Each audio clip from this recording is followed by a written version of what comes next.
Indeed, we are enjoying the sighting. Just the sound alone is unbelievable. Because they're still going at it at this stage. They're still making a lot of noise.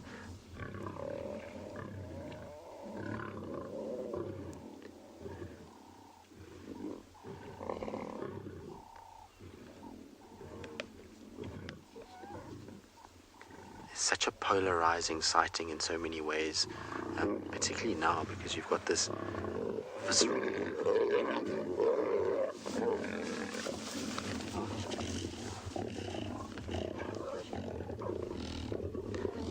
visceral raw, growling, horrible kind of spine-chilling sound mixed with these cute little lion cub contact calls. It's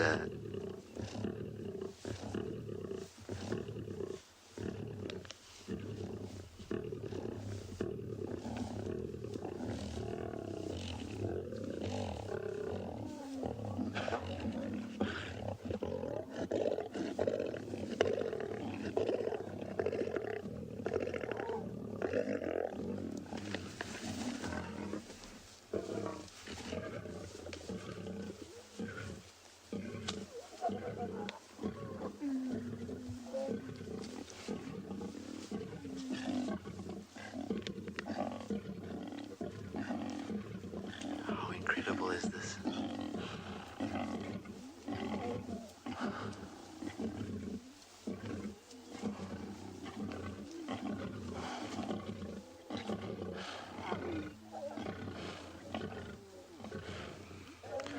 Maureen, the cubs actually have. You'll be surprised how innovative they are in terms of squeezing their way through impossible gaps, and they use their cute factor and their bonds with their mothers to sneak their way in as close as possible. And you can see, look at them go. They try and kind of get in and squeeze themselves into a point where they can get food. So they've actually, all of them have got fairly round tummies, which is good. I saw one that was trotting off just now that made me laugh so much while you guys were away. It had a leg in its mouth and it looked like it was the king of the world. It was running with its head up as though I have just stolen a leg from everybody else, and quickly shot off into a little thicket and went and hid, and is probably chomping away on that leg right now. But the leg is almost bigger than it was. It was very cute to see.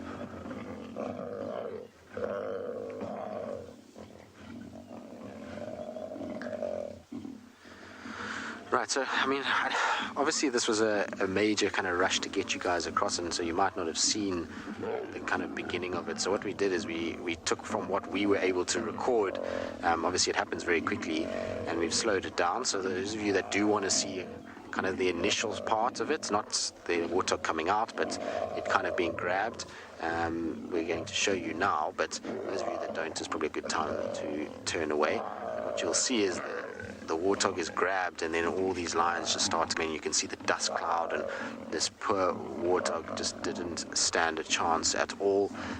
As it came down the mound, it already had 2 lionesses on its back, and we just rolled it over, and then from there everybody just came in. But it was interesting to see how quickly the cubs were there when they saw this warthog come out. They knew straight away that the mother was going to grab them.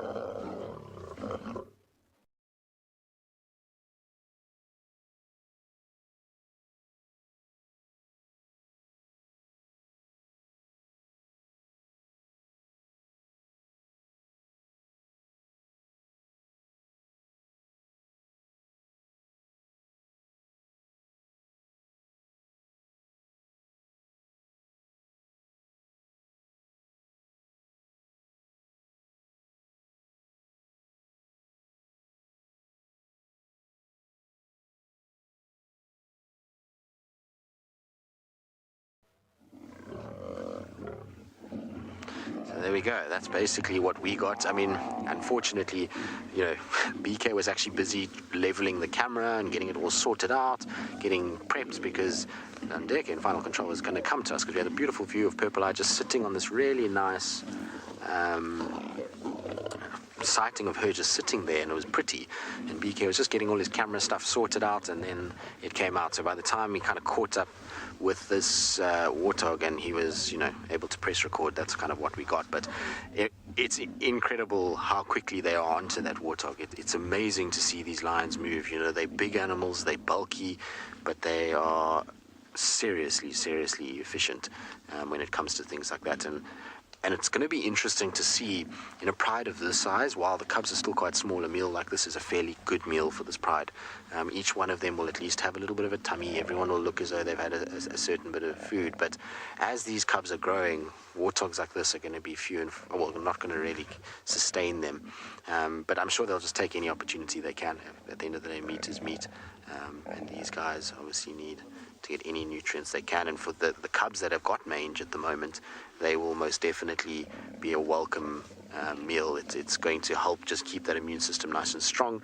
You know, healthy, full cubs generally are able to beat off the mange and survive it.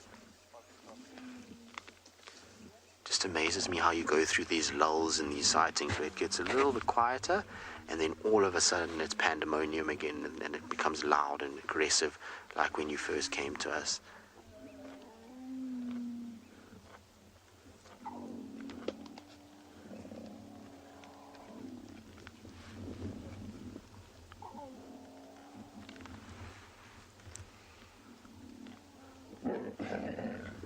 But Rob, you say you got to love Purple Eye. Most definitely.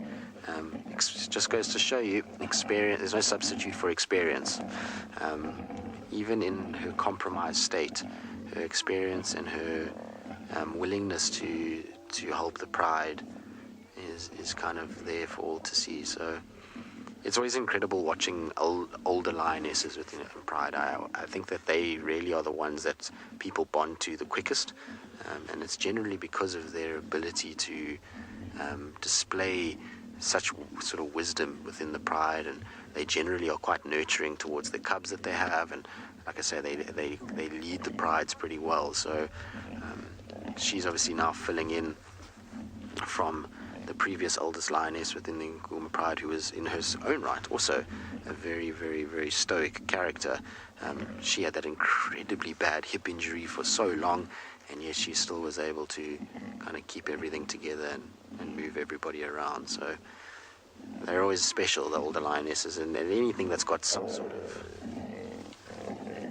disability in the form of a blind right eye and dodgy hip, and yet is still able to be an integral part of a social ecosystem like these lions and do the hard yards, which is, I mean, taking down a warthog's no joke. That thing is powerful and it is strong. And I mean, she got literally barreled into by this warthog, and she still tackled it, and there's tusks and there's all kinds of things that can go wrong when tackling warthogs. Many a leopard has come short, and lions, with those tusks getting them in the chests and around their legs and causing nasty injuries. So for her to go after it is pretty incredible, and to have the power, even with that leg, which would have been her anchor point. Remember, when lions grab food, they're using their front legs to grab, and their back legs are their anchoring point, so they sort of drop their tails down, and then they hold on, and that tries to keep the animal close to them.